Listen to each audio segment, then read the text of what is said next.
All right, so here we are again. It's time for episode 8, and it's tool time.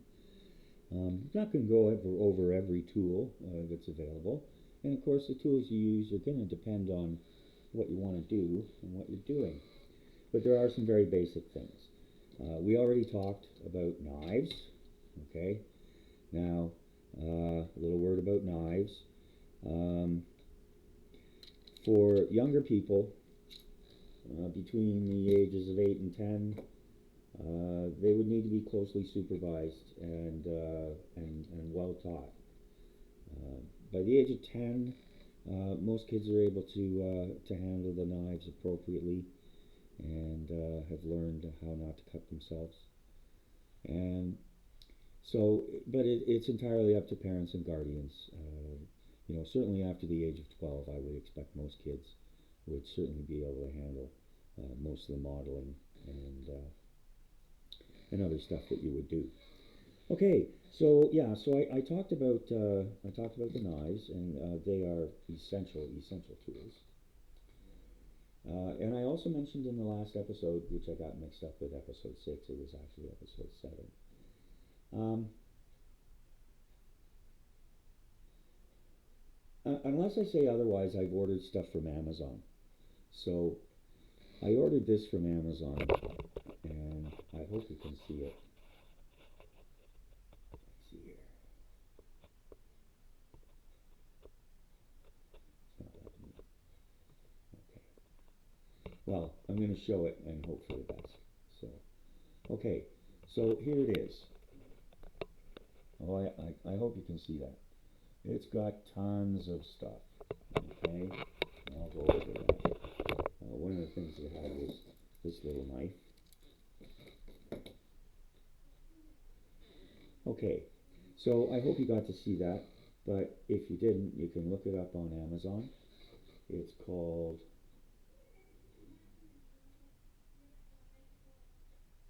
BXQ.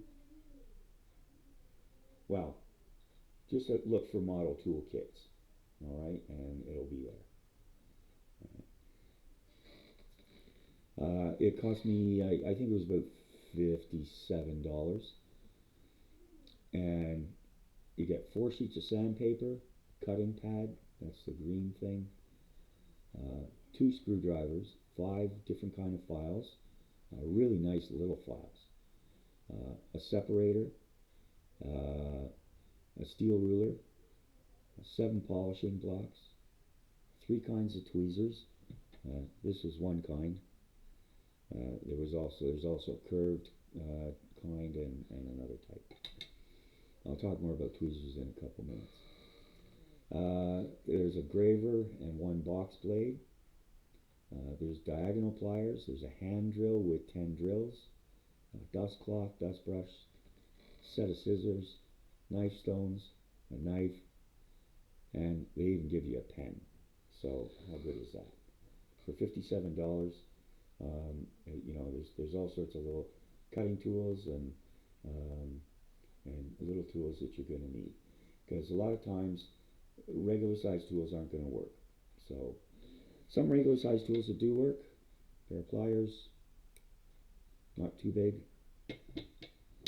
Later on, when you're doing wiring, pair of wire strippers and cutters. Small hammer. I got this at Walmart, and it's really cool. You open the bottom, and there's a screwdriver. And inside the screwdriver, you open this again. Here's another bit. So you've got a regular flat bit, and then the Phillips. So that's really cool. And like I said, it's wasn't very expensive at all. And I think this one opens up for an even smaller one. Yeah, so there's a teeny tiny one. There you go. All right.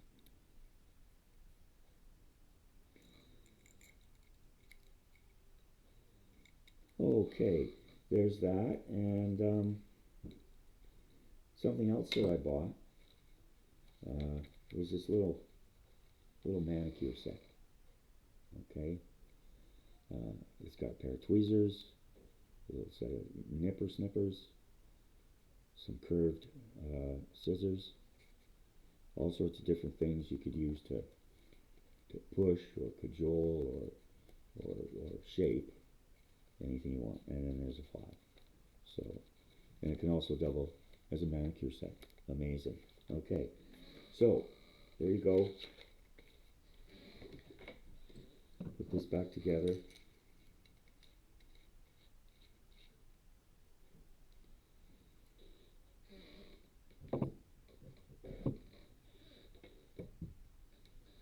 And get rid of these.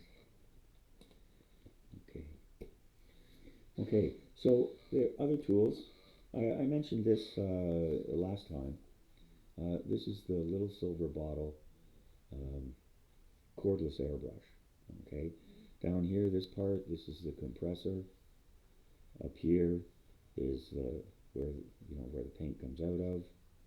Uh, Basically, what happens is the compressor pushes air up into the chamber here, which puts it under pressure. When you pull the little round thing, that releases that pressure. The paint is fed from here, so it's already filled like a little well, and then boom, the compressed air pushes the paint out beautifully. So I don't know, that was about 80 bucks. And you know, if you're really serious, you can go out and get like a regular compressor, or if you already have a compressor that's compatible with an airbrush, you can use that, and then just buy a regular airbrush. They're cheaper. Okay, so that's it about as far as tools are concerned. Um, Little things like this, I've mentioned this before, lots of things you can do. Um, it's really good for reaching over to uncouple cars or encourage them to couple when you're having difficulty. So different selection of bamboo skewers and stuff like that. Those are really helpful too. Okay, so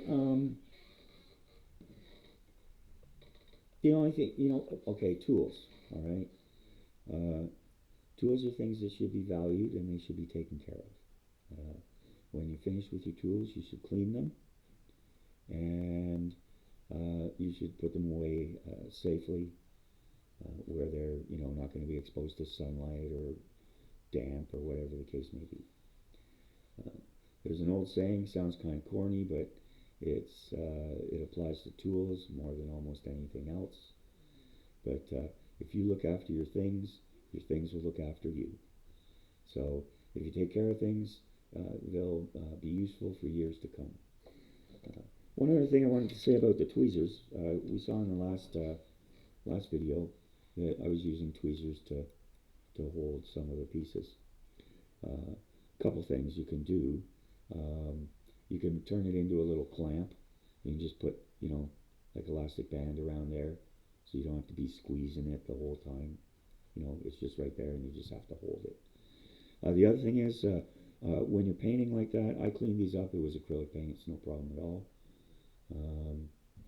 But you might want to just wrap a little bit of masking tape around the tips so they don't get all painted or full of glue or whatever it happens to be you're doing.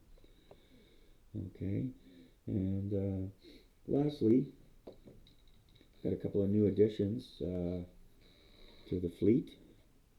Got this from Walthers, and it's a flatbed car, nicely detailed. It's a good weight, exactly what I was looking for. And it also has these little holes here, so you can use those, like you can put toothpicks or whatever to put little stanchions up to hold the load. And in keeping with my sawmill theme part of the project, I picked this up. It's a basic flatbed car. It does have the holes on the side, but this will be placed in the sawmill yard, it operates. You know, it's not super sophisticated, but you can change the position, and it looks like something's actually working there. If I get really ambitious, I might want to get in there and change that out with a maybe thicker piece of thread, one that's black or whatever the case may be. Anyways, and then there's a little lever here, open and close, open and close. This is going to take the logs from the rail cars and feed them to the sawmill. So it was very reasonable. I can't remember how much I paid for it, but um, I'm happy with that. So there's specialty cars like that out there too. Uh, so that's it for now, and I hope you've enjoyed the little tour review. And we'll be back next time, and I think we'll do some more work on the National Auto Company model. Thanks for joining me, and